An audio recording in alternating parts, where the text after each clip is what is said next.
Je suis ici au sommet mondial de la Société de l'information 2012 avec Monsieur Marcourt, représentant du gouvernement de la Wallonie. Bonjour et bienvenue Monsieur Marcourt. Bonjour. Alors j'aimerais vous poser une première question par rapport à la participation de la Belgique à ce forum.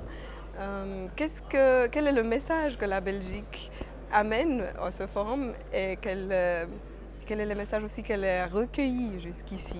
Alors la Belgique tient vraiment à soutenir l'UIT dans l'organisation de ce forum parce que ce n'est pas seulement un forum intergouvernemental, mais il associe aussi toutes les organisations non gouvernementales, mais aussi très largement le secteur privé.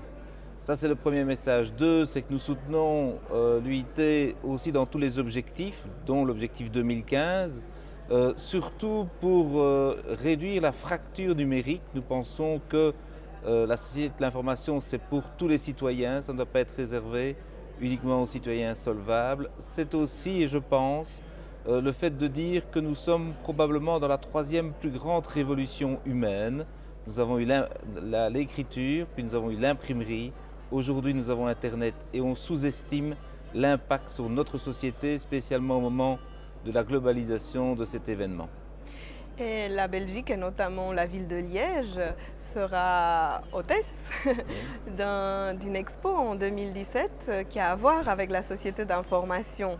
Est-ce que vous pourriez nous donner un peu plus de détails là autour? Alors évidemment, aujourd'hui la ville de Liège, qui est soutenue par tous les gouvernements en Belgique et particulièrement par le Premier ministre belge, est candidate. On n'a pas encore obtenu la décision du Bureau international des expositions, mais l'objectif de cette exposition, c'est connecter le monde, relier les gens pour un monde meilleur. Et il est évident que cette thématique s'inscrit directement dans les préoccupations ici de l'UIT et de ce forum. Et donc il était tout à fait normal que Liège soit présent. Alors pourquoi choisir ces thèmes ?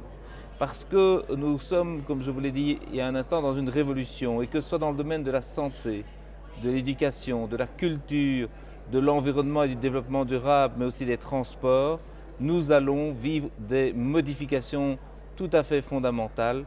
Prenons l'éducation qui concerne nos jeunes. Les évolutions technologiques ne sont pas que technologiques, elles vont aussi modifier la manière d'enseigner, la manière d'apprendre, la manière de devenir des adultes critiques dans un monde qui change. Et donc Liège avait toutes les raisons de venir ici parce que vraiment c'était essentiel de montrer à quel point il y avait une similitude entre les objectifs de ce forum et la préoccupation de Liège 2017. Et vous avez mentionné les objectifs du millénaire et comme on le sait à ce forum, on pense beaucoup à l'ère d'après 2015.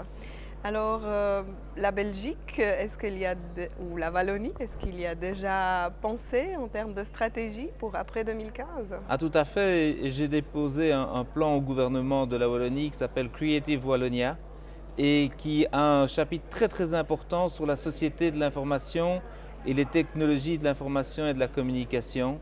Et on va jusqu'en 2025, c'est-à-dire si on intègre bien l'après 2015, oui je pense vraiment que aujourd'hui notre population sous-estime l'impact que cela va avoir et que nous, gouvernants, nous devons vraiment avoir une vision à long terme, rendre cela accessible à tous, mais aussi faire en sorte qu'on n'ait pas demain des sociétés à deux vitesses et surtout des mondes à deux vitesses à cet égard et qu'on intègre bien, notamment dans le changement climatique, toutes les opportunités des technologies de l'information.